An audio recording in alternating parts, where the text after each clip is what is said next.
Don't buy a Jeep Gladiator if you're looking for high fuel economy.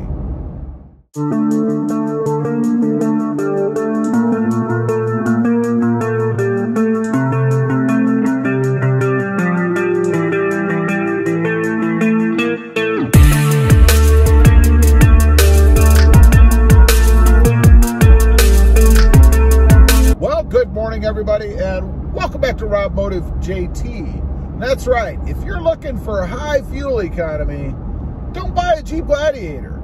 You know, I'm out cruising around in mine today, and I thought I'd check it. You know, I haven't really looked at it for a while because, honestly, it's not that big a deal to me. I mean, I would never turn down higher gas mileage, but it's not something I dwell on because, after all, I am driving a Jeep, and I'm driving a Jeep truck, and I don't expect huge fuel economy. But even so, I gotta say, I'm a little disappointed as to what I'm actually getting right now.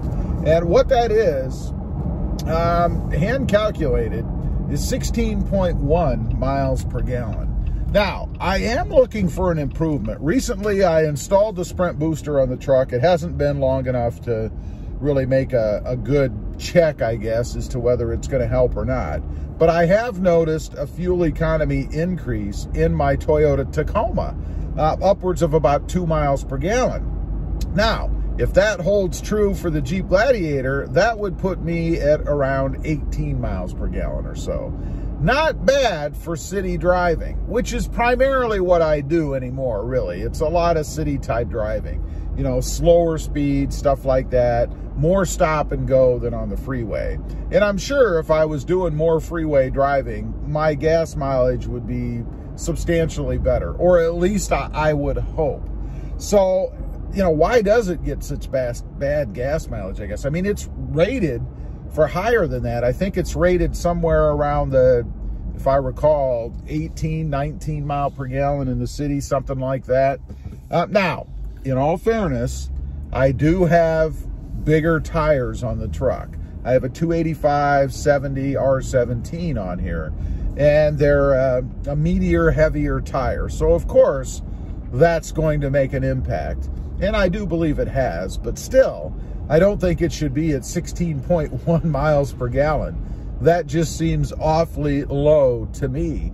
Now, one other thing I want to mention, I do have a tonneau cover on the back. And you know, it's funny, there is still a belief out there that if you put a tonneau cover on, you're going to get better gas mileage. You know, I don't know how many times it has been proven, myself included, that that's not the case. Putting a tonneau cover on the back of your truck is not going to increase fuel economy. You know, if anything, one might argue that it could even reduce fuel economy. Now, why do I say that, right? You're supposed to be able to put a tonneau cover on the back. It makes it nice and aerodynamic so that the air flows over, doesn't get caught in the bed. Well, it's heavier. You're adding weight to the truck. I mean, it may not be substantial, but if we're going to split hairs, it probably reduces the fuel economy overall because, indeed, I have added weight to the truck, even though it's probably only about, I don't know, 30 pounds or so. We're not talking about anything substantial. So, no, that doesn't help either. For me, given how I drive the truck, which again is a lot of city-type driving, that doesn't really help a lot either. You're obviously going to get the best fuel economy at higher speeds on the freeways, you know, where you don't have any stopping, where you're running at a consistent speed, running the engine more efficiently, I guess. So there's a few reasons why I guess mine may not be. But on the flip side, I am carrying less weight in the form of passengers. You know, that affects gas mileage as well. Most of the time, it's just me in the truck, so I'm not hauling around any extra weight sitting over there beside me, Krista. So she's not with me right now. So I'm not doing that. Now, how can you improve fuel economy? Well, number one, I'm hoping that the Sprint booster gives me a little bit of a boost in fuel economy. I'm thinking it will. I'm hoping it will. We shall see. And the reason for that, the only thing that I can figure out, and Sprint Booster does not claim to increase fuel economy. Let's be straight about that right off. There's nothing in the literature when you're buying or installing a Sprint booster that says that you're going to get improved fuel economy. But I think the reason that I've noticed it, at least in the Tacoma, is because I don't have to give it as much gas to do what I want to do. In other words, with the fuel or the lag reduced or eliminated in this case, I'm not stomping on the gas as much as I used to.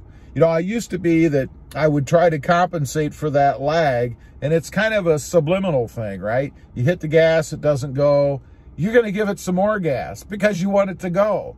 I don't have to do that anymore. So I think me, the driver, has become more efficient in the way that I pressure the accelerator to get the truck to do what I want it to do. And I think that's why we see an increase in fuel economy with the Sprint booster installed.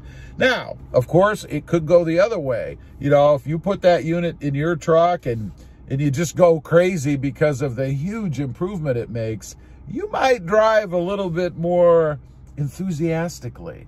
And it's possible you could use a little bit more gas, but that has not been my experience. Driving more efficiently, I guess. You know, when the light turns green, don't floor it, even though it's a lot of fun to do. And when that Honda Ridgeline pulls up beside you over there, don't try to prove that you're faster. You don't have to do that. More freeway driving, if you can. You know, where I live, we have frontage roads. They're a slower speed limit. They run right along the freeway. And I think a lot of people take those because they just don't want to mess with the freeway.